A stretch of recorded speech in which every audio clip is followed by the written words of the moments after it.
Hey everyone, my name is Chen and I'm an incoming sophomore at WashU studying neuroscience and healthcare management. This project really required me to go against my original notion of just writing about everything possible under the sun regarding misinformation and xenophobia, but really directing more of my efforts at a more tangible and specific branch of a media analysis. I'm lucky that I haven't been subjected to overt discrimination due to fear from others about coronavirus, but I did travel by plane over spring break and I had a slight cold, and I wore a mask on the plane to be considerate. I couldn't tell you how many dirty looks I got at the airport, and even on the plane, having to explain to the elderly couple next to me that I only had a cold was quite uncomfortable. Hearing more and more about hate crimes against Asians led me to ask, how is this xenophobic fear propagated and even rationalized among so many? Some more digging brought me to this novel word, infodemic, which is characterized by the rapid spread of misinformation even through traditional media outlets and social media sites, ultimately undermining effective public health responses to this virus. Many sources I found supported this idea that the actual delivery of healthcare information, where this information is coming from in the first place, is as significant to public health as the actual practice of medicine and treatment of the disease. The logic was, if people were acutely aware of the implications of the disease and how to best reduce the probability of acquiring and transmitting the disease through methods like self quarantine and social distancing, it would help stifle the disease, which comes with its benefits like reducing hospital strain and flattening the curve. And this ultimately became a central facet of my argument, which tried to establish some frameworks of combating this media fueled infodemic during the COVID-19 pandemic. In turn, I hope this would reduce discrimination and even hate crimes towards Asian Americans and those of Chinese descent. One of the major frameworks that I considered was modifying this notion that public education of the virus is enough to also, incorporate educating people on where they get their information.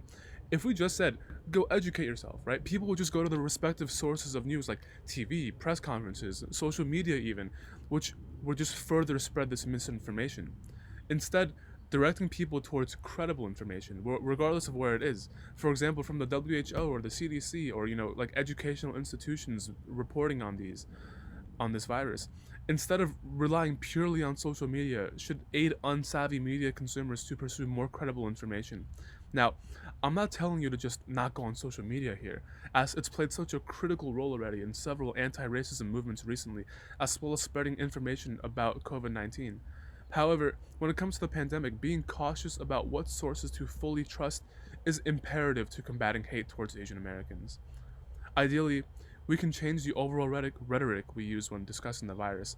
The WHO purposely chose the name COVID 19, right? They purposely chose the name SARS CoV and CoV 2, right? Like, it's best to avoid terms like Chinese virus and Kung flu that have been propagated by some media outlets and, even public figures like Donald Trump. Just last night, I was scrolling on Instagram, and the comments of a display for new face shields said, one of the comments said, "So we're just to believe a plastic shield is going to protect us from kung flu?" Yeah, right. Well, this, I don't think this example of using kung flu was out of sheer malice, but a general miseducation on the implications of suggestive language and demeaning language towards Asian Americans as a whole, especially those of Chinese heritage. The US government and CDC have the capabilities to promote such practices. However, even today, I don't believe they have effectively pushed this to the mass public. It's unfortunate how this response has evolved truthfully over the last 2 months. While there have been great pushes to continue quarantining, social distancing, the ultimate push to reopen the economy was evidently prioritized, which has led to this drastic spike in US cases. When I started this project, the US had around 300,000 confirmed cases, and when I finished, over slightly a million. And now, 2 months later, after I submitted, the US has 3.25 million cases that are confirmed positive, which shows the rapid escalation of this virus. That being said, this exponential increase in positive cases parallel Americans beginning to indulge, if you will, in going out, whether it be restaurants, beaches, clubs, malls. We've seen a huge rise in cases, which also parallels more discrimination towards Asian Americans and marginalized communities during this pandemic. Misinformation from the government plays a role in this too.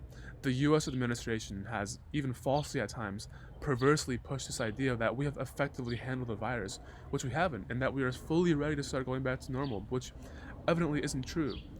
We as citizens of the US have the power to actively work to dismantle this normalization of misinformation and xenophobia against Asians. This is truly a group project, and we are all in this for the long run. Thank you so much for your time. All the best.